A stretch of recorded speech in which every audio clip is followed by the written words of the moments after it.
गङ्गातरङ्गरमणीयजटाकलापं गौरीनिरन्तरविभूषितवामभागम् नारायणप्रियमनङ्गमदापहारं वाराणसीपुरपतिं भज विश्वनाथम्।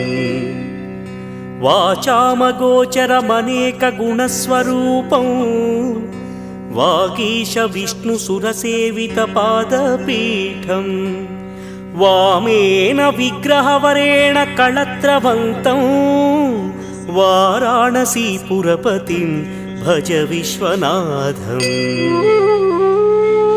भूताधिपं भुजगभूषणभूषिताङ्गं व्याघ्राजिनाम्बरधरं जटिलं त्रिनेत्रं पाशाङ्कुशाभयवरप्रद